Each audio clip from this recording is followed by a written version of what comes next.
All right, welcome in everybody to the Border Express podcast and the Red and White podcast tonight. We're doing a little collaboration in advance of our national semifinal matchup in Phoenix this Saturday night. So we've got Evan from the Red and White podcast. Sorry, we just clarified that before we came on too. On here, just Frank and myself, Damon, Dylan, and Chris are all out this evening. So we apologize for what this product looks like, but we're gonna just kind of shoot the shit a little bit, talk about Saturday night and the Final Four and what our expectations are, what to kind of expect, what the run's been like. Before we get into that, though, I want to thank our sponsors. We've got Martin Vintage. They do a lot of classic Purdue T-shirts, old bowl game designs, old championships. Go check their stuff out. Their shirts are really nice as well. They fit really nice. They don't shrink up on you like crazy like some of these other companies do. So you'll use BXP code BXP at checkout for 10% off as well. Follow them on their socials, get all their new designs, all the latest that's coming out, and sometimes they run better deals like 20% off or things like that as well around holidays. So also check out CBB Analytics. They have every stat you could want in college basketball, down to turnover percentage, usage percentage, assist percentage. You can look at matchups like Purdue NC State and see what teams are in the green, which is like a higher percentile and what they're more successful at, and what they're red in, what are they lower in comparison to the rest of the country at. So a lot of cool stats on there. If you want any stat on college basketball, it's there. You just got to find it. It's free if you just want access to one team. If you just want NC State or you just want Purdue, just to check it out. And then if you want to upgrade to premium to see the rest of the country, you can do that as well. So also check out Cincy Blitz boards. Really cool backyard game, kind of cornhole mixed with Yahtzee, mixed with a few other things. It's great for not just tailgates, but bar mitzvahs, baptisms, birthdays, whatever you want to do. Just a fun little party game, get people involved. Have another little option out there. They're great working with you on designs. Just look up at Cincy Blitzboards on Twitter, DM them, follow them, let them know you're interested in a board, and they'll get it designed and get it shipped to you. So also I have one more little teaser. It's not an ad, but we're just going to play a little something for y'all that are watching here tonight on something that we have coming up here, not just with Border Express, but with our cohort below us, Evan, at Red and White, and many other podcasts. So enjoy this little clip.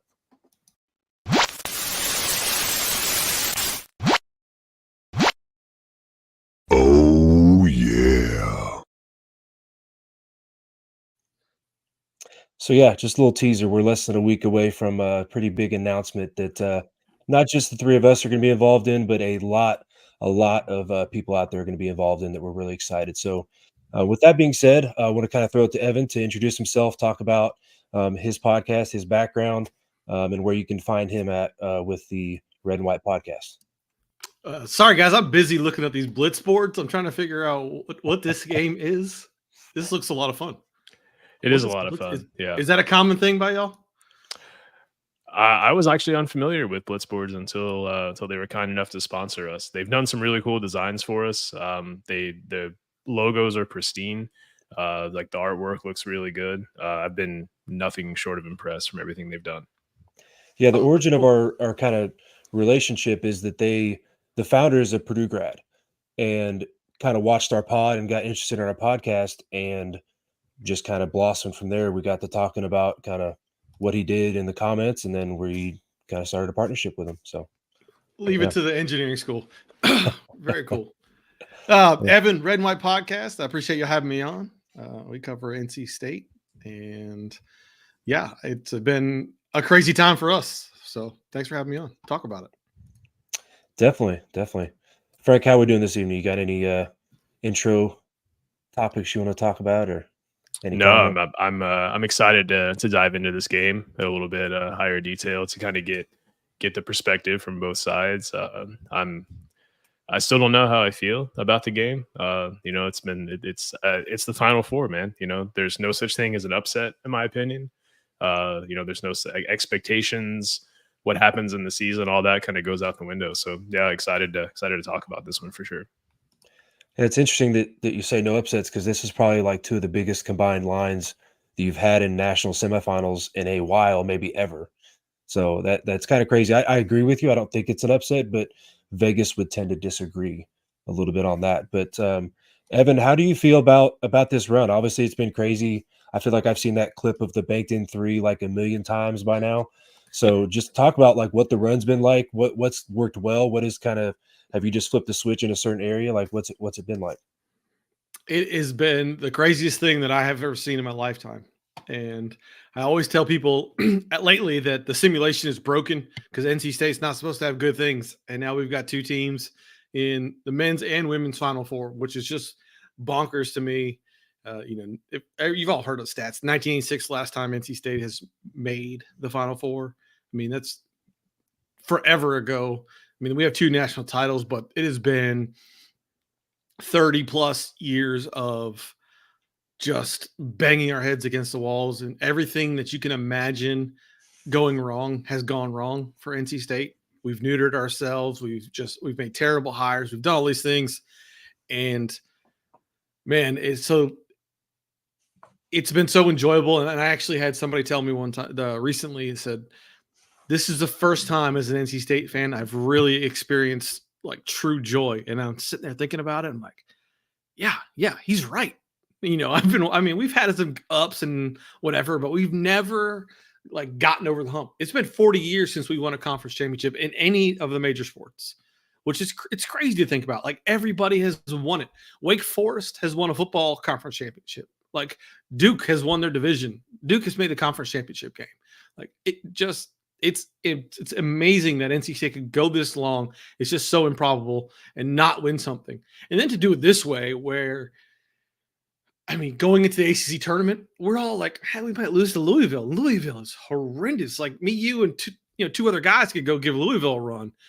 And I'm just going to be honest, like nobody expected it. We just, every game, like, okay, hey, all right. And then they banked the three. I mean, beating Duke in the ACC tournament really gave them some confidence. I really think that was kind of, okay, we could do this, right? Louisville's trash. Syracuse, we beat them before. They're whatever. But beating Duke, where it's just like, all right, you just beat Duke. And I just think the guys kind of rallied around that. And then the Virginia game, still the most improbable thing of all of them. This is, going back to the ACC tournament. Just going back, and I watched it the other day when on our little coaches show they do, and I'm just sitting there like, how the hell did we win the game? You're down 6 with a minute left in the game. You got Virginia's best free throw shooter on the line. He bricks the front end of a 1-and-1, and they don't have anybody to get a rebound. You're like, what is happening? Like it's improbable, and I'm just at a loss for words for actually like what this means to our fan base. We were trying to do a space the other day, and I was like, I don't know what to say, because it's been unbelievable. It's such a ride. And like grown men were crying because like, damn, this just doesn't happen to us. Good things just don't happen to us. And all the good things are happening all the time. Like I'm watching the game with my 9-year-old, and he's like, yeah, we're winning, like this is great. And he didn't understand, like, Dad, why are you so upset? It's like, I'm not upset. I'm happy. The baseball game, and we had a walk-off homer to beat Notre Dame in the bottom of the 9th inning. And he just thinks the Wolfpack wins all the time. And I'm like, that's just not how it's been, but it's amazing. It's been an amazing ride. I'm just enjoying it. We're playing with house money right now. It's just been fantastic. I just going to babble, but yeah. There's a comment here that says lots of parallels between Purdue and NC State. Sorry. And yeah, as you're talking, that was what's going through my head as well. Is that we've endured a lot of pain. Now, we have had the conference championships and whatnot. But yeah, we've endured quite a bit of pain, and if you can tell me if my memory is right. So I actually live in Louisville, and I watched a lot of their games. NC State was down by like double digits at one point early in the game, right? If I remember correctly. Yeah. I mean, Louisville came out of the gate just hot. Yeah. They were making everything. I'm like, all right, they fired Kenny Payne. Like they're going to come out and win one for the Gipper kind of game. You're like, all right, here we go. They're going to beat us. And then, the rumors are that our coach has been told he was fired unless he won the ACC championship. And then, that's kind of it. Just they came out and were like, all right, everybody just expected it. We just expected, all right, we might lose to Louisville. It's just, NC State played on Tuesday in the ACC tournament. That's kind of what happens. So a little secret Long Beach State headline just behind the scenes. Yeah, I mean, Okay. it was the exact same parallel. It wasn't even behind the scenes. Like, I mean, it's pretty well known, and you've heard plenty of national guys say, "Well, Kevin Keatts was trying to save his job." Like, he was fired. They told him he was going to be fired. Yeah, he went from fired to a lifetime contract, maybe, right? Yeah, I mean, now it's just like, and it's funny. I had a guy, former basketball players coaching now, texted me earlier today, and he's like, I got to find it, but he just said, I'm just questioning everything I know about coaching, because he was the same way. He's like, this team's they're not very good. I don't think coach is getting anything out of them. And you're just like, yeah, I know. It's the weirdest thing. It doesn't make any sense. So is it safe to say that his job could potentially hinge on a banked-in half-courtish three against Virginia? 100%. He was fired if Michael Connell didn't make that shot and put the game into overtime. That's crazy 100%. though. That's crazy to think Yeah. about. I mean, because it's just the probability at such a low percentage shot, but good for him. I mean, for a he guy who seems like a doesn't- great coach. He's for a guy who doesn't shoot well. Like, that's the unprobable part. O'Connell hadn't shot well during the year, and then March comes and he's been shooting like 40% from three. You're like, where did this come from? Yeah, that's when it Yeah. matters, right? That's when it matters. Yeah, when you Coach mentioned Keatts mentioned Virginia. it. Yeah, sorry. Coach Keatts mentioned it at some point during the ACC tournament. He said it kind of in passing, and it went under kind of undercovered. He said Michael Connell has found his voice as a leader, as a player, and like I think he just meant he's confident now and he's able to direct the team and do as needed. And he has been playing phenomenal, but that wasn't the same guy we've seen all year. It's crazy. Yeah. So what in the tournament specifically? I know you talked about ACC tournament, but in the NCAA tournament, obviously Burns is like one of the national, folk heroes, like instant folk heroes of college basketball with what he's done in this tournament. Has it been all him? What other pieces have kind of helped you get here? Like, what have you seen change in the way that they've played together in just the recent 4 games in the NCAA tournament? DJ Burns has been the constant and deservedly got all the attention. I thought Muhammad Diarra was probably going to get the ACC most valuable player. He had an unbelievable tournament, 60 boards, he had double doubles in every game.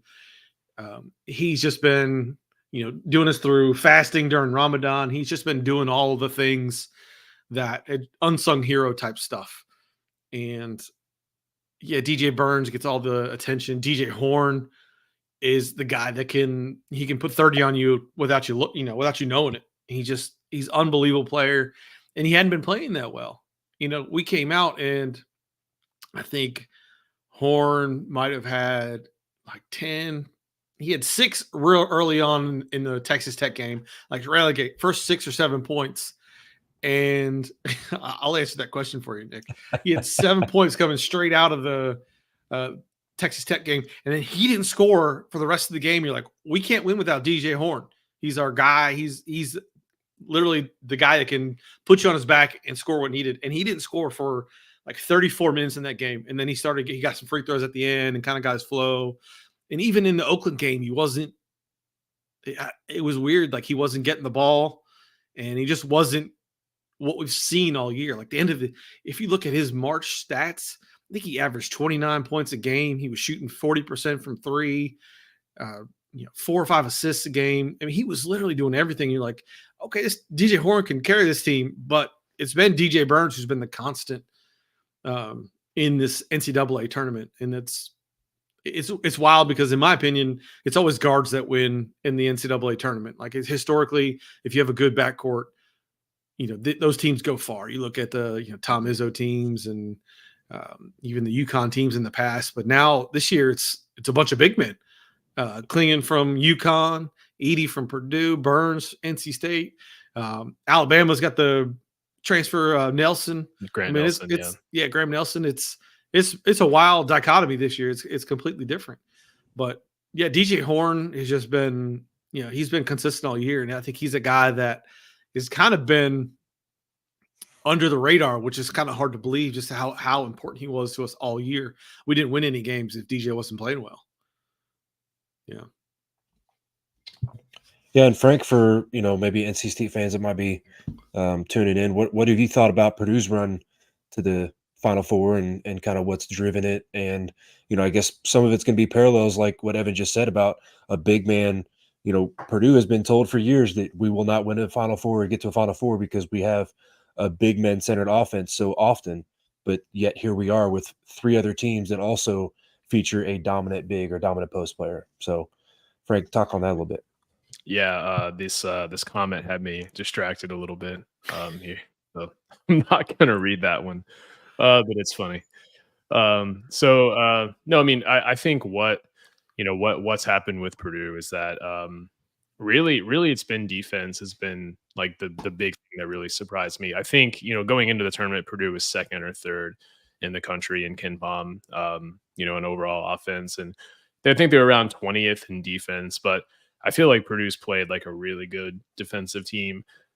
We've seen some guys step up too offensively who are just kind of role type players, particularly Drake Hoffman Renruss, who I know you're really high on. We've seen him have a really good tournament. And we've seen some guys, who coming off the bench playing a little bit more who didn't play as much throughout the season, which still blows my mind. Miles Colvin's probably the big one who, he logged 7 or 8, games with 0 minutes in the regular season. And he's played in every tournament game. He adds an element of athleticism and speed that, we don't really have matched elsewhere, maybe with Cam Heidi. But I just think that, offensively we've been really crisp, but defensively it's been a huge thing. And, like you said, it's been a really interesting tournament in that, you always hear it. Guards win in March. You got to have a good backcourt, but you're right. All 4 Final Four teams have dominant big men. And I'm really excited to see DJ Burns play.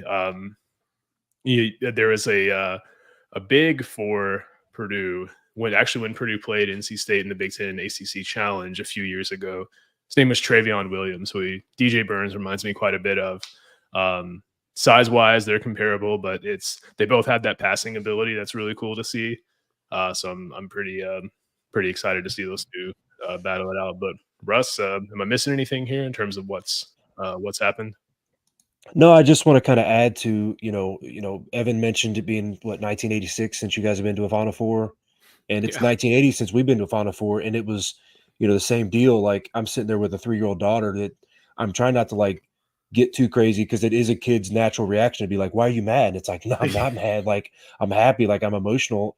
And like we've had a great coach in Gene Cady who, poured his heart into this program and kind of built this program to what it is. Mentored Matt Painter, who then took over and has now built the program that it is now based off of the way that Katie ran his program while also kind of, adapting the program to the current offensive schemes, defensive schemes. And so just to see not only Painter and this team finally make a Final Four after we've won championships, we've won Big Ten tournaments, we've got a winning record against every other team in the Big Ten. We just can't get to the Final Four for whatever reason. And so it was emotional. It's huge for us to have broken through while being number 1 in the country, while being 1 seed so many times, losing to a 16 seed. Like it's been a very emotional run for us as well. And that's one thing, if you guys aren't familiar with Purdue out there, it's, Purdue, what you hear a lot this weekend is how many double-digit seeds we've lost to, especially with NC State being a double-digit seed. Like there's people going, "Oh, Purdue finally makes a Final Four and they meet their kryptonite, a double-digit seed. Like that's where they're going to go down." So, but I think Purdue fans in the end, will be upset if we don't take home the national championship. Yes, but maybe we don't feel quite like we're on house money like NC State does, but it's still kind of like a monkey off our back. Like it's kind of like go play your game. Whatever happens. There's no upsets in the Final Four. Yes, NC State's been on an improbable run, but you don't make that run just based off luck. Like you've got to have the talent. You've got to get it done. You've got to match up with team after team. And it's the ultimate back against your wall, right? Like you're 1 banked in 3 from being in the NIT instead of the Final Four. Like that's crazy, which means you've got some magic, you've got some luck on your side. And that's what a tournament is about, is just getting hot for a few weekends in a row, not winning, the majority of your 30 games over a season. So, I think, as Purdue fans, we're excited. We are confident, but at the same time, it's a little bit of house money effect for us as well. So, I saw the stat. No 11 seed there's been 6 made it to the Final Four. None have made it to the championship game. So that makes y'all feel a little better. Well, but I see that as someone's due. You know, Yeah. so There like, you yeah, go. it sounds like you're a baseball fan. It's like when a guy steps up to the plate and they say, "Oh, he's Yeah. 0 for 3 tonight." I'm like, "Me, well, he bats 250, so he's got to hit this next one, right?" I mean, that's the way I look at it. But it sounds like we both of our fan bases have experienced a decent amount of pain and disappointment. So we're just primed for it. We're just ready. But I do like to ask the question. What's your perception? I don't know how much Purdue basketball you watch, but what's your perception of Purdue, just as the team, and particularly about Zach Edey? Is he a guy who just camps out under the basket and draws lots of fouls? And I mean, there's definitely an argument to be had there. Does he get away with elbows and travels, or is he a good basketball player? I mean, people's opinions are all over the place, but just wanted to get your thoughts on him if you've seen him play and what you think of him and just the perception of the team from a third party. He's a guy that camps out under the basket, gets a lot of fouls. Yeah, so we got that. We've got that covered. He's a hell of a basketball player. I mean, you don't become 2-time national player of the year for no reason. I mean, the guy can ball. I do know that he can pick up chicks too. I saw that video going around of Zach Edey. Oh, that was great. So no, I mean, Purdue's a big time program. We look at them like, that's where they should be. Like it's no surprise that you guys are in the Final Four, right? We expect, as an NC State fan, we expect a program like Purdue to go far in the tournament. And it's, to us, it's okay. They're another one. They're another giant in our way, right? We've ran into Duke twice, Carolina, Virginia, Marquette, who I thought was one of the best teams in the tournament. And to be honest, we've handled almost everybody. The only team that gave us trouble and took us to overtime was Oakland, of all teams. But the rest of the games hadn't been close. And it's just kind of surprising to me. So I look at Purdue and like, damn, they're a bunch of good players. I mean, not just Zach Edey, but Braden Smith. Every time I open my DraftKings app, it's like, is he going to have a triple double? I'm like, Yeah, that's not good. I don't. Braden's popular for that reason. Yeah. So Purdue's a hell of a program. And I expect them to have a lot of talent. And Zach Edey, I think he's a hell of a basketball player. Obviously, he's tall, and then the MO is he just hangs out and gets 5-second calls or doesn't get 5-second calls in the paint and dunks it and whatnot. But he's more than that. He's a good player. It's going to be interesting to me to see how Edey matches up with Burns, or how they defend Burns, because is Edey going to follow him out 15 feet? Or is he going to let him, DJ take little 15, 12-foot jumpers, which he can hit pretty consistently. So it's going to be interesting to see how they guard him. I don't think Burns is going to guard Edey on defense. I think we'll put Middlebrooks and Diarra on there, and let Burns chase around the other guy. Who was it? Gillis or Kaufman-Renn? Kaufman-Renn, yeah. Kaufman-Renn, the other one. It'll be interesting on Gillis, because Gillis actually plays, even though Trey Kaufman-Renn is a starter, he averages about 15 to 20 minutes, whereas Gillis has been playing more like 25 to 30 minutes lately. Yeah. So, and he shoots a three. Like, he'll get out. He loves that corner three. He basically kind of sits down there, and if they try to double or help on Edey, Gillis can make you pay for sure. Yeah, so I think it'll be Kaufman-Renn who Burns is on. I don't think you'll get the Burns-Edey matchup. And ironically, the thing we've talked about on our podcast for the longest time this year is that height has been giving DJ Burns trouble. And every time we say that, he's come out against a bigger guy and played well. So I don't know what the hell I'm talking about. He's proven me wrong time and time again this year. But historically, tall guys and DJ Burns don't mix. But are there many 7'4" guys in the ACC? Yeah, no, there's not. There's some 7-footers, but there's nobody like Zach Edey. I mean, Quentin Post, Flipowski, 6'11". Who's it? Ingram, Baycott's not 7 foot, but he's a big dude. I don't know. Edey and Baycott were high school teammates. I don't know if you knew that or not. No, didn't know played that. Against each other in high school. Yeah, and yeah, I think Baycott got the lion's share of the minutes, and Edey played I think he scored like 3 points per game in high school, something crazy like that. The stat going around now is, or the fact that came out, we most of us knew it in Raleigh, but DJ Burns was the number 3 player in South Carolina. Number 1 was Zion Williamson. Number 2 was John Morant coming out of high school. So okay. He had some talent in front of him here. And he went to Tennessee, didn't play, transferred to Winthrop. played for a little while, played for a few years, dominated the Big South, and then ended up at NC State. Even after last year, nobody thought that he would become the focal point of our offense.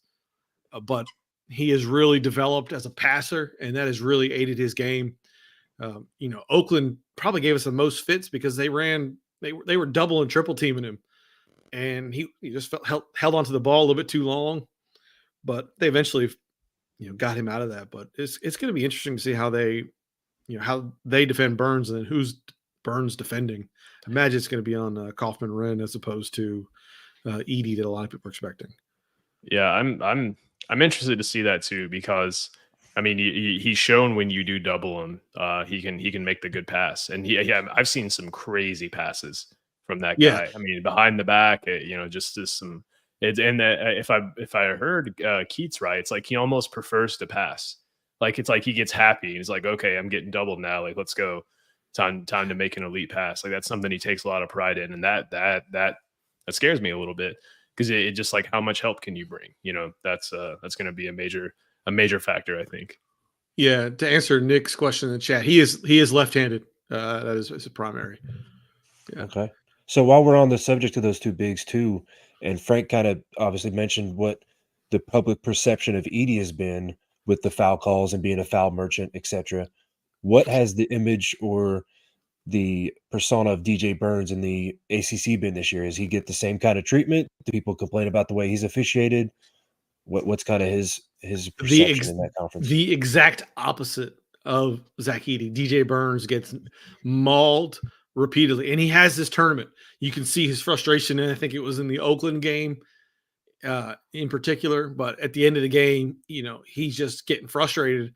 In that Oakland game, we went to overtime, and they were still mauling him, and he just like, nope, this is not going to happen. And he just started bullying people, but they weren't calling it, right? And he's just, it's a product of him being huge, and they just officiate him differently. They're like, oh, he's a big guy, they're going to let him hack him. I mean, it's just, he's been getting just mauled every game. So it's going to be interesting to see how this game is officiated, because it's the complete opposite of how Edey gets called or gets officiated, right? It doesn't make any sense.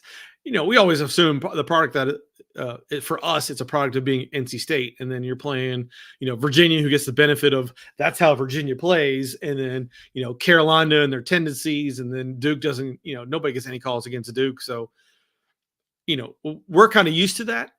But it's been interesting. It's going to be interesting to see how this game is called in particular, because they are handled very differently, the two big guys. So, and to put some numbers on that, so Russ Edey draws 9.5 fouls per game, which is in the 100th percentile of all D1 players. So DJ Burns, 2.4 fouls drawn per game. Yeah. So exactly. Yeah. Yeah. Now I will say I've watched almost every tournament game from NC State. He's a little more touch oriented, I think, than Edey is. Edey is going to kind of physical you. He doesn't really have the ability to, or if he does, he doesn't showcase it as much, the ability to step out and hit like the 12 to 15 footers, I think, like Burns does. So that, I mean, there's that factor. But yeah, that's interesting to see, that big of a gap there. Yeah, now, DJ is a big touch player. He gets the ball high up on the glass and with a soft touch, and he gets a lot of bounces. He can do it all, which is wild to me. And that's what's been, so mesmerizing, and why everybody's got his attention, or why he's got everybody's attention. I think it's just he's talented, and you just don't expect a guy that big to have that kind of touch. Usually it's tractor trailer. I don't know if you guys remember that guy. Like, usually just kind of bulldoze people, right? Burns doesn't do that. And so when I think about how teams have looked to defend Purdue this season, some teams have chose to play Edey one-on-one. We saw a lot of that from Gonzaga, and they tried to double off ball screens on Braden Smith. We've seen teams double, triple team. Utah State triple teamed them. They didn't really play defense, though. They just kind of like surrounded them and put their hands up and just kind of built a wall around them. I mean, do you see NC State as the type that would try to play someone like Zach Edey one-on-one, or are they more of a post trap and rotate out of it? What would you, if you had to guess, what would you expect to see?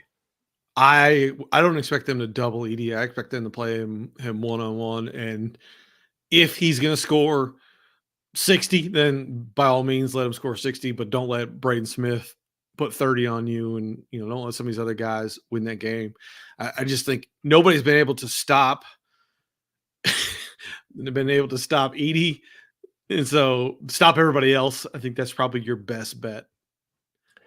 Yeah, and it's interesting because Matt Painter talks about how you can watch a team on film and see what their defensive tendencies are, how they like to play defense, and then you really don't know what's going to happen because teams typically adjust or play something different than what they normally do when they play Zach Edey. And one the teams that naturally double or naturally trap the post and they're really good at scrambling out of it have kind of given him some problems in the past. Russ Northwestern comes to mind as a team that just they trap everybody in the post. So that's just something I wanted to ask about and kind of get your thoughts on. But outside of Edey, is it who in your mind could potentially give NC State some trouble? Is it Braden Smith or Trey Kaufman? Right, he's been playing really well. I mean, they're all sorts of guys, but is it who like so let's say you shut down Edey. Who's the next guy that would give you a little bit? Certainly Braden Smith. I think the way he distributes the ball and gets everybody else involved. I mean, it's so very cliche, but that's his job and that's what he does. I've watched him enough to know that guy can play. Lance Jones is good. I don't know if he's as consistent of a shooter as Braden Smith, but it's a tough backcourt, and it's going to be interesting how they match up with us. I think we've been able to stop the guards and make, we did it with Marquette with Kolek, right? He's been the guy that he's made Marquette go all year, and they took away his ability to, distribute and made him beat us, right? And he had, I don't remember how many points he had. He had a bunch of points, but he only had 2 assists. And he was getting frustrated as hell. And you could see after the game, he ripped his jersey open, right? We've all seen that video. They frustrated the hell out of him. And I think that's probably what we'll be doing with Braden Smith is take away what he wants to do, which is distribute. And, if he can be your main scorer, let him be your main scorer. But I think that's the kind of the gamble that NC State's going to roll with. And so who should Purdue fans be worried about? We've talked about Burns. You talked about Horn. You said O'Connell's been playing really well. Taylor scares me, just from a athleticism and, shooting standpoint. But if there's one guy maybe Purdue fans don't know about or who might be overlooking, who should we be concerned about? Diarra. Okay. Now, I don't know if Ramadan's over and he can eat, but he couldn't eat during or before the entire Duke game, and then you could tell he was struggling. The other games have been late at night, so about halfway through the game they're shoving bananas and stuff in him and getting him hydrated and all that stuff. But he's a guy that's he's gonna give Edey trouble on the boards, right? I know Edey's big and he's gonna get a lot of rebounds. Diarra's long, athletic, and he's been getting 12, 15 boards a game. I mean, dude had 60 in the ACC tournament. He had 12 and 15 in the first 2 rounds of the NCAA tournament. And he's been getting double-doubles like crazy. He's kind of been the unsung hero. Nobody's really talking about him, but for a big guy who's like, the story is that he just started playing basketball his junior year in high school, and he's just got a world of potential. He's, not the best shooter, but if he hits 1, he'll probably hit 3, but he is going to get 10 boards a game. He is going to get 10 points. It's almost automatic for him right now, just the way he's been playing. I think you'll see a lot of Ben Middlebrooks, our other big. I think he's the one that's going to be banging against Edey. Feisty guy. He's not necessarily the offensive weapon, but he is a guy that is they're going to throw, if you're going to throw a body at Edey, it's going to be probably Middlebrooks. So I expect you'll see a lot of Burns Middlebrooks and a lot of Diarra Middlebrooks combos on the floor until he gets in foul trouble. I never thought I'd be looking up, when is Ramadan on a podcast. But it looks like Tuesday, April 9th is when it ends this year. So Oh, that so we're could play a both, yeah. factor, especially since we're the first game on Saturday night. We're tipping at 6:09 p.m. Saturday. So Right. that could be a factor. But do you know if that's locally, like when sundown is locally, or if it's based off of just, It's probably wherever he is, I would assume, which is mm, unfortunate. yeah, Yeah. yeah. Now we'll have to look up what sunset is in Glendale, Arizona. 7:45. I So, already looked it up. I actually like that question, Frank, because I was going to ask both you guys an X factor for the other fan base to kind of know about. So, Frank, who would you kind of tell NC State about that isn't the big name of Braden or even like Lance that he mentioned, obviously Edie, that could possibly pop off and be an X factor in this game? Yeah, I mean, we've mentioned both of them tonight, but Trey Kaufman Wren and Mason Gillis are the two, I think, easier answers. Trey Kaufman Wren, in my opinion, is playing the best basketball of his career. Um, and Mason Gillis, I mean, he's really improved his shooting. He was a really good shooter every season except for last season. For some reason, he struggled last season, but near 50% from three. Purdue will get him in the game, and as Russ said, Trey Kaufman Wren starts. Oftentimes, Mason Gillis plays more minutes, but Purdue will get him in the game. And they'll run some actions to get him open three, some baseline staggers, and roll replace action, some horns twists with an exit screen in the corner just to kind of get him open, and we'll actually run some actions for him. But one guy who we've seen just flashes from in the tournament and even before is Cam Heide. He's extremely athletic. He's only a freshman, and he's defensively, I don't know, a junior, Russ, I would say. He's where like most decent defending juniors are, just from an athleticism and skill standpoint. So those are probably the guys I would say to watch out for. Am I missing anyone, Russ? So I actually would have gone with Camden Heide. He's been somebody that, especially if you scouted Purdue throughout the season, he is a redshirt freshman, so he's been in the program a little bit longer, but he didn't get a ton of minutes at the beginning of the year, especially once we hit the meat of our schedule and they kind of shrunk the rotation a little bit. But lately he's been averaging about 15, 12 to 15 minutes, and he's very athletic. He plays very well above the rim. He is just flying all over the court, and he has, had some double digit games now, points wise, as far as contributions go. And he just will get in there and give everything he's got for whatever time he's on the court. And, Painter has preached that a lot with, obviously guys like Braden and Edie are going to get their 30, 35 plus minutes, even like a guy like Fletch. But there's guys like Colvin or Heide that might see the floor for only 4 or 5 minutes. So when they're on that floor, they're going to play like they're going to get subbed out at the next dead ball. So they're gonna put a lot into that game. And Heide is athletic enough that he could give some teams a different look than what they might be expecting coming into this Final Four. If we're kind of playing with a little bit of house money and we're going to try things a little bit differently, he's somebody that could see some extended minutes and make some shots. And he can do everything, like I said, from play above the rim. He can also hit threes. And so he's somebody that might have some people, even announcers, kind of going, oh, okay, let's look up who the heck this guy is. So, Evan, what do you think the recipe is for you guys to win on Saturday from looking at Purdue and what you guys have done well in this tournament? If you said, hey, if we do like these three things or avoid these three things, we feel pretty good about our chances of winning this game.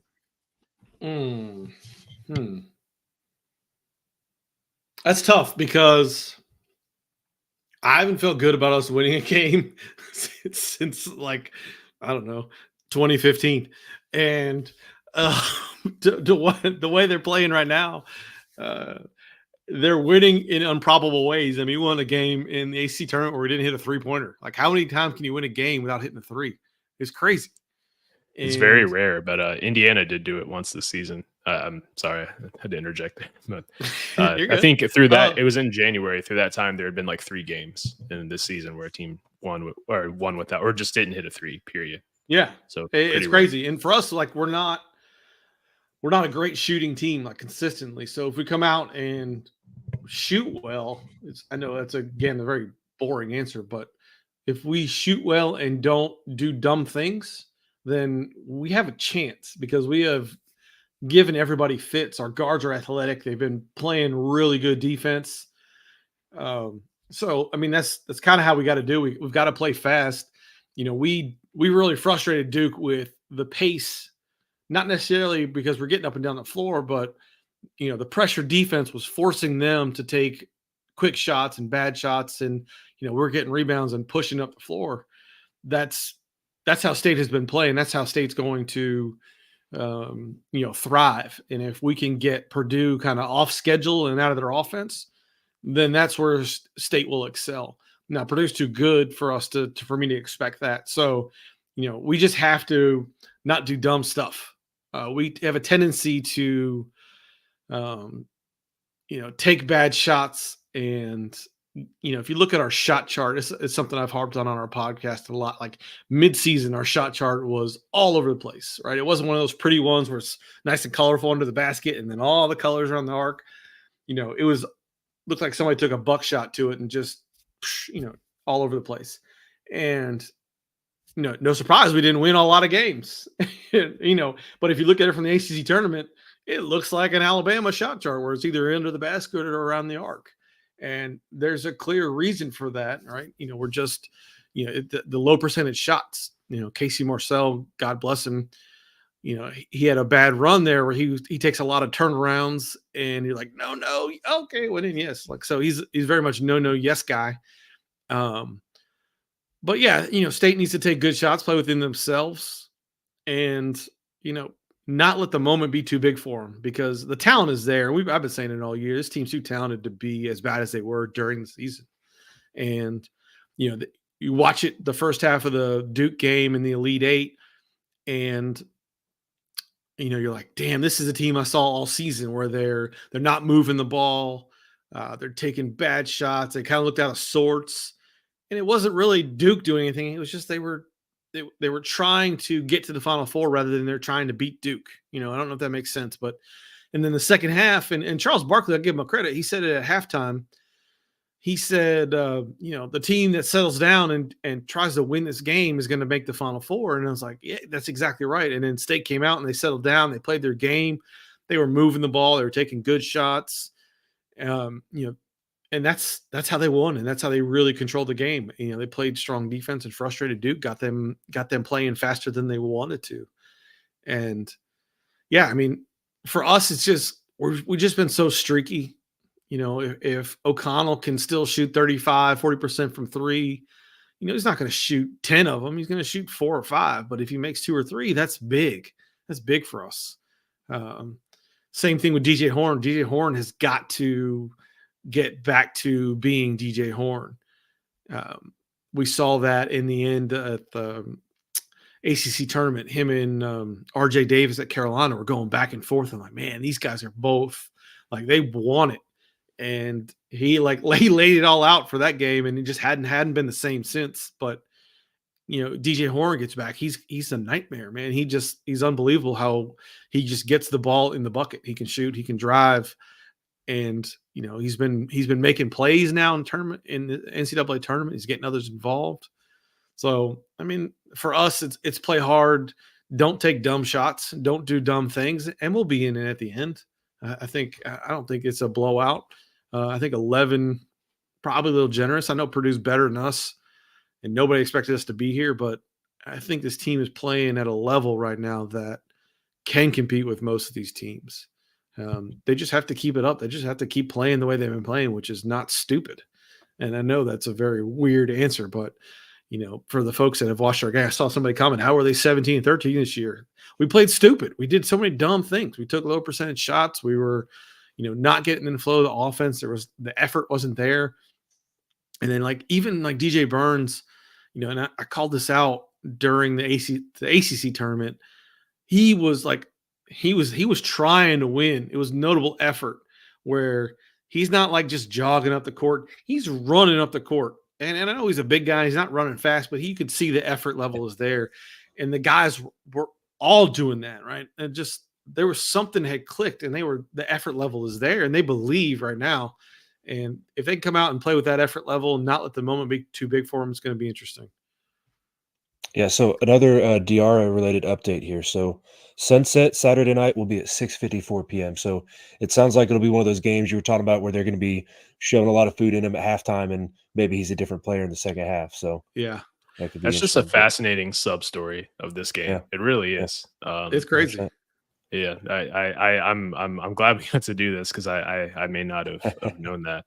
So before I ask you the same question, Frank, on the 3 keys for Purdue, I also want you to kind of talk about the history for NC State fans of teams and maybe specifically people that don't shoot well normally how they shoot against Purdue when they play. Oh us. yeah.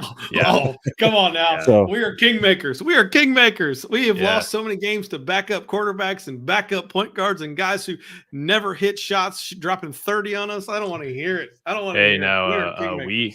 we made what it was Joe Montana, right, Russ? mhm. We Joe made Joe Montana was a Montana's third string career. quarterback for Notre Dame when they played us one year. Purdue was up 3 scores, injured both their starting quarterbacks. Joe Montana comes in, comes back, leads Notre Dame to beat Purdue after being down 3 scores in the second half, and then the rest of his career is just history. Yeah, we Okay. You guys can made play Joe this game. Montana. Like and then if you talk about Gonzaga, they had 2 different guys. One guy that didn't hit a 3 all year hit a 3 against us in the Sweet 16. And another player on their team has hit like 7 or 8 3-pointers all year, but all but 3 of them came against us in the 2 matchups against Purdue. Yeah, Graham So BK. Yeah, he's 7 threes on the season, 4 of which were against Purdue. So yeah, and so Purdue lost in 2014 to Little Rock in the first round of the Big Ten tournament, and it took 2 players to hit the first 3 of their career to force overtime of that game where Purdue eventually lost. So yeah, so the whole like this guy's not a good shooter or whatnot, or just seems to go out the window. But I think maybe every fan base feels like that to a degree. It just stats and history and whatnot just kind of this doesn't seem to carry forward as far as Purdue goes. But in terms of the keys, Russ, one thing I look at just looking on paper here, Purdue, when you look at the losses this season, I'll have to check the Wisconsin loss in the Big Ten tournament to make sure the trend's there. But the big commonality among Purdue's losses is just lots of turnovers. And NC State, they take care of the ball, but they don't force a ton of turnovers either. They're only forcing 17 and a half per game, which is just like middle of the pack in terms of where that number stands. And so when I see teams that are pause 17 and a half is middle of the pack.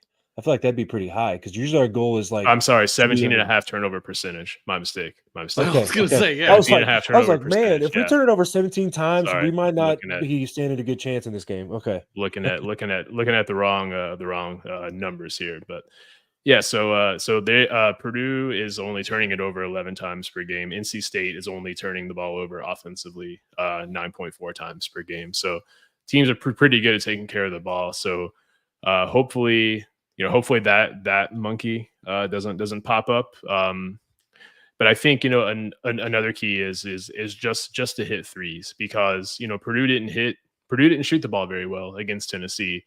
Still got the win, but when Purdue's clicking and they have just the balance of the inside and the outside, it just guarding Purdue can be a nightmare. And then ultimately defense. How can we defend Horn? How can we defend Burns? Really good guards have given Purdue problems this season. Boo Buie comes to mind, Russ. I felt like we did a good job containing Nimhard from Gonzaga for the most part. We turned him into more of a distributor. Dalton Connect is Dalton Connect. I'm not too concerned about that. But how can we contain him defensively? I think are really going to be the big keys. But what do you think, Russ? Yeah, I was going to go with obviously taking care of the ball, not turning it over. And also I would say if we can contain DJ Horn, because I feel good about our post defense. I feel like they might let the big guys play a little bit because, yes, DJ Burns will probably benefit from playing in the same game as Edey because the officials will pretty much have no choice but to officiate them the same way in the game. And so I think that, Burns could have a decent game against us, but if we can keep Horn from going off and making somebody else be a support piece for Burns, or even a couple other guys kind of step up if Burns cannot score over the taller Edey, I think that'll be key for us as well. Because like you said, big, guards going off against us, and just, like Connect in the first half could not miss. Like it did not look good against Tennessee. We were down 11. Connect he was hitting everything. He was hitting, Caitlin Clark type shots, like just throwing shots up and they were going in. Luckily he missed some key shots down the stretch and we were able to pull that game out. So if Horn goes off and we can't contain him and we don't take care of the ball, and also controlling the rebounds. You guys are NC State is like 100th percentile in defensive rebounding, but like single digit percentile in offensive rebounding. Like you guys can't buy an offensive board, but you're very elite defensive rebounding. So if we can find a way to get some offensive rebounds against you all, because the statement for our offense has kind of been our best offense is sometimes a missed shot because we've been so good at offensive rebounding. But if you guys can maintain, that elite level of defensive rebounding and take that away from us, that could cause our offense to struggle a little bit as well. Yeah, I mean, it's I'm looking up with the guy's question in the chat here about how will State handle the half court offense, and then one of y'all just mentioned it about shooting threes. Yeah, that one right there. I'll caution you that our statistics are very misleading because we're not playing the same way that we did for the first 34 games or 33 games of the year. Like, it's a different team. So looking at the trend lines late in the season and like AC tournament, this and then the NCAA tournament is going to be more indicative of how to expect our performance. And I'll show you what I mean. If you look at, you just said, if you look at 3-point defense across the season, I'm not sure what we ranked at, but we've held Duke to 23% 3-point shooting. Marquette, who's extremely guard heavy, they shoot a lot of threes, 12% 3-point shooting. Texas Tech, 22% 3-point shooting. And even Golke from Oakland, they had the one kid, Townsend, who lit it up, but they were only 30% from 3-point land. Our 3-point defense has been phenomenal this tournament, and that has been a huge driver of how NC State's been able to play. They are pressuring. Our guards are big and strong, and they have been pressuring the ball and making guys take bad shots. Somebody put a clip on Twitter of all the Marquette threes, and I think I'm going to pull up the number right here. They shot 31 threes that game. They made 4, and I went back and counted. There was 4 that we didn't have a hand up or that were not contested. Like, that's not normal for us or hadn't been this year. But this tournament, they've been pressuring the ball. They've been getting hands up. They've been closing out on the threes, and it's paid off. That Marquette game was wild to me because, like, oh yeah, Marquette had a bad shooting game. Okay, but Duke had a bad shooting game. Texas Tech had a bad shooting game. It's not it's not a fluke. We're playing tough defense, and yeah, I think our Casey Morcell's a fantastic defensive guard. Jaden Taylor, you mentioned earlier, he's been shooting all right late in the season, but his MO is playing defense. He kept saying he wanted to be defensive player of the year. We've got guys that can pressure the ball and contest shots, and you'll get some open shots. I mean, I have no doubt. But if we get a hand up, I wouldn't be surprised if Purdue shoots a worse percentage than they have been all year from 3, just because that's been the trend for team State has played, surprisingly. Yeah. So sorry if we startled you there, Evan. Want to welcome in Dylan. What was that supposed to mean? Startling you? Jeez Louise. Well, you got kind of moved to the side there because you just kind of popped in there. So am I late? Am I that late? He's our Riz King. He's our morale guy. So you're too old to be dropping Riz King. What are we? You're 87, Russ. Act your age. Jeez. Hey, 88 next week, bro. Some respect on my name. Actually, shout out to Dan. I was in the comments all night. And I decided, you know what? The comments are for squares. No offense, Nick and Dan and all of our commenters, but I'm back. Yeah, and also too, Evan, a little background. I saw you react to a comment earlier by Dylan about us looking quite handsome this evening. So there's a few Purdue pods out there, and one of them has a segment known as the Handsome Hour. So the word handsome is thrown around a lot between us and between Purdue pods and things like that. So that's where that kept coming up from. So the Purdue podcast community is a positive one. Hey, yeah. JR's in the comments. Let's go. I had to pay a fine because I said something not family friendly on the Big Ten Huddle in the comments last night. So I self-imposed a $5.99 fine. There you go. It had to do with Zach Edey's post-game comments. Well, no, it wasn't post-game. It was when the Braden Smith was taking a selfie and he said he had something, and I said that. Oh yeah, I self-imposed a fine for saying that. That was a thing. Yeah. That was a weird comment that he made. It was very random and very awkward. Yeah, didn't explain. Evan, if you haven't seen that, you can look it up. It was a FaceTime selfie scenario right after the game, and Edey made a very strange comment. Yeah. Can we get in trouble for saying it? I don't. Oh yeah, you can say it if you want. I don't know. Said he had a boner. It was weird. I don't know why. It was a weird thing. It's just a weird thing to say. I Very didn't random. laugh. I was just picking up the confused. chicks. So maybe he was Hey. dropping the Yeah, message there. I Hey. haven't seen the video. I've just heard about it. I haven't actually. You Oh, haven't yeah. seen the video? That's No, pretty I just interesting. heard Just a about little sneak off to the side of a party there. The girls' reactions in the background is what make it. The little girl's like, oh, He she's did like it. He appalled said that somebody's gonna hook up in college. Like, no way. right? Yeah, right. That's the Crazy. most shocking news ever. Is they're hooking up Right. in college? Holy crap! Yeah. Especially an Lord. athlete. Yeah. It's, Yeah. One of the best athletes of all time. Yeah, Easy. shocker.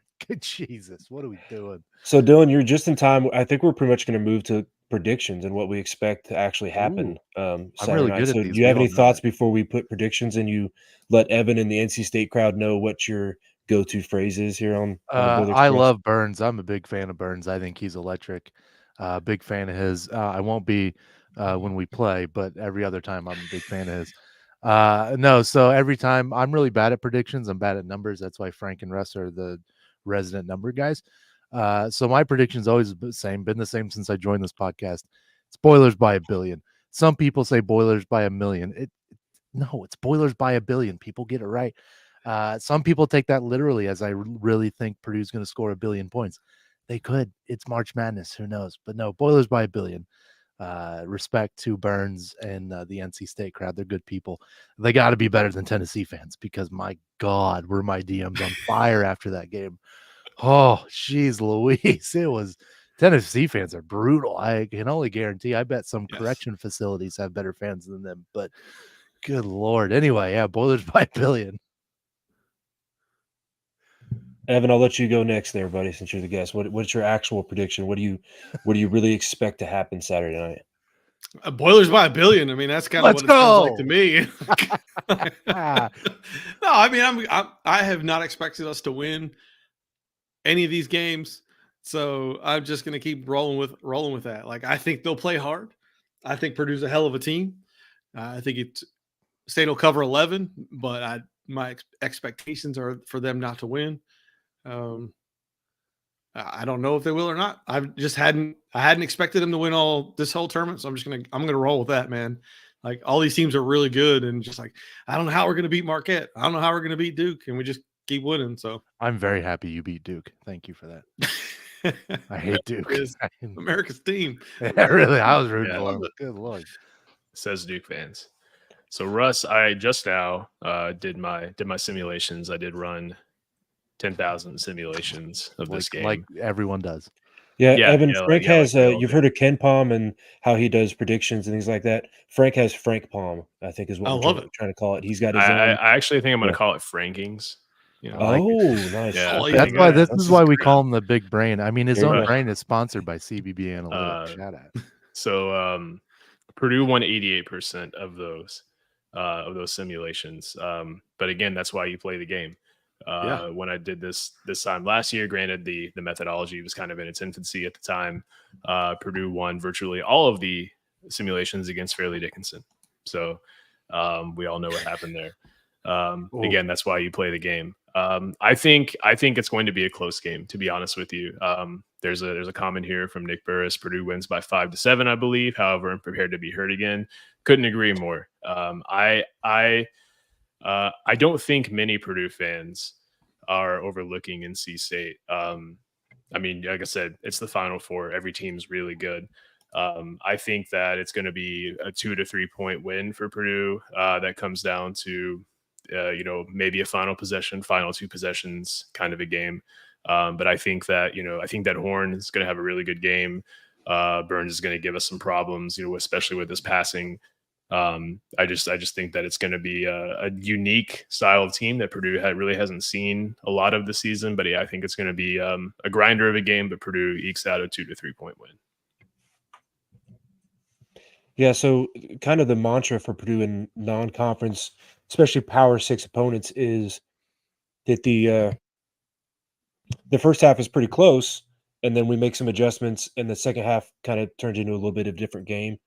We've talked about a lot too that, Painter has talked about on the coach's show that he tries to predict what other teams will do. He looks at their tape to see how they've, played, especially other large bigs, similar or close to Zach Edey's he could find. and then the team does something completely different. So the first half is just kind of a crapshoot, and it's the Final Four. Both these teams are coming in hot. I think that the first half is pretty close. I think the second half is where you see the game open up a little bit, but I don't think it's a game that either team runs away with, and it does come down to that 3 to 5 point mark at the end of the game. I think it could be higher scoring than what we've seen, especially from Purdue so far this tournament, because I think NC State will try to speed the game up. But Purdue has played some fast games before. We've had some games where we've scored over 100. The second half of Utah State, especially, we topped 100. So I think this is going to be a 2 to 3 point game, at most 5 to 7, and possibly in the 90s. So somewhere around like 98, 92, 98, 95. That does come down to some late free throws. I think Burns, as much as I said the key is to try to shut down Burns or Horn, not let both of them go off, I think they both do have good games. Diarra, given the recent research we've done, could be a second half kind of monster, because I think the first half you will see some NC State foul trouble and maybe some adjustment in the second half that opens the game up even more than what we see coming out of the gates. And I think it's going to be really exciting. I think both teams are going to play loose. I think that, the way you talk about NC State playing not to lose, I think Purdue played a little bit tighter against Tennessee than what we've seen before. But now the monkey's off the back of really kind of both these teams. Like, they're in the Final Four. Nobody expects, as much as Purdue is I think I saw 9.5 point is where it's kind of down to favorite. Everybody thinks UConn's going to run away with it. So it's just kind of like NC State and Purdue are playing to just, we're here, like, play your game, leave it on the floor, see what happens. And so I think it's going to be really, really exciting. And it's going to be a high scoring, fun game that comes down to the last few possessions. So does anybody, Dylan, especially since you're, just recently joining here and you've kind of pent up your aggression in the comments, did anybody have any last thoughts or kind of questions for the other side or anything? What do you got, Evan? All right, so this is completely unrelated to the actual game, but my older brother was deciding between NC State and Purdue back in the early 90s, and he took a visit to Purdue. He was going to engineering school, whatever, and he came back and told me, he's like, they have the Naked Olympics, and I was like, no way. And it's like, yeah, they have a Naked Olympics. So is the Naked Olympics still a thing? Like, or was it, I think, history? Like, what's the deal with the Naked Olympics? Yeah, Frank, what you got? You're the only Frank, one that actually went to Purdue. So peek behind the curtain, Evan. Half of this didn't actually go to Purdue. We just have connections because family went to Purdue, or we just grew up going to Purdue games like constantly. So Frank's the only one of the three of us that actually went to Purdue. So I did a quick Google. My brother went to Purdue. Dan in the comments, tell us if the. Hey, what up, Dan? The more handsome brother. So it was officially banned. It was a real thing at Purdue. And actually, I'm learning about this just now for the first time. It was officially banned in 1986, but it continued for a while after that, kind of under the radar. Students would like wear masks on their face, apparently. Oh, at least they cover something up. Yeah. So I mean, just so that they wouldn't get in trouble. Yeah, I'm learning about this for the first time. So I honestly didn't know about this. Bring it back. And so yeah, we had another guest one time who informed us that Purdue won a national championship in ballroom dancing, and neither. I heard that. Yeah, none of us were privy to that information as well. But it's actually on a Purdue.edu library. There are some articles about it in here as well. I don't often go to the library, so I wouldn't know. Yeah, that's really fascinating. But I do want to say one thing about NC State.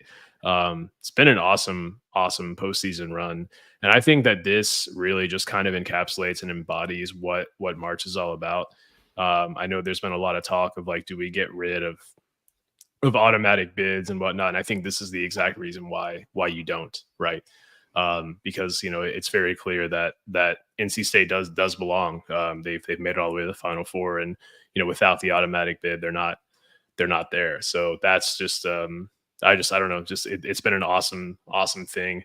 I don't want to use the C words. I know it's been insulting, but it's just been really cool to see what they've been able to do, in the postseason. So, we're Cinderella. Just give it to me. Like, I don't know. Yeah, a lot of you can say it all you want. Yeah, no. Yeah, a lot of. I know be Oakland is like, we're not Cinderella, even though they only won one game and all that. And so, yeah. But yeah, that's what I wanted to say. I bet Dylan does ballroom dancing on the weekends. Oh, I do some dancing, but it ain't ballroom, baby.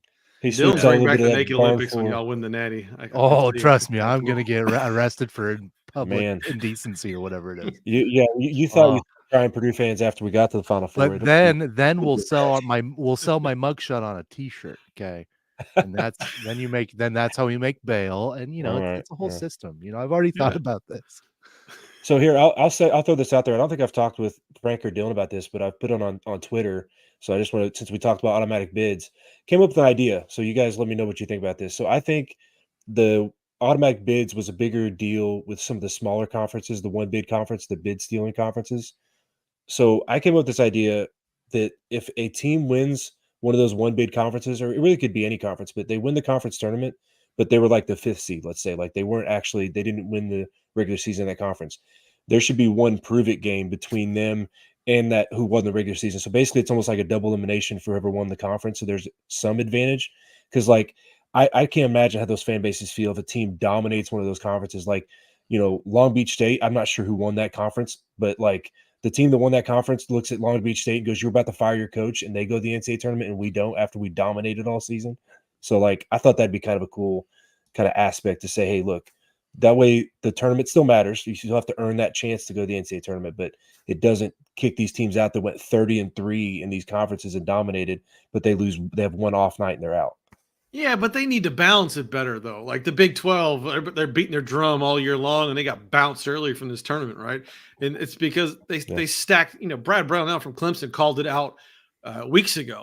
When they were like on the bubble, like we're scheduling real teams. Big 12's inflating their their net ranking by playing the School for the Blind and beating them by 50, right? And like they need to fix it. And you look at the Mountain West, right? Everybody was talking about how great the Mountain West was, and like where are they at?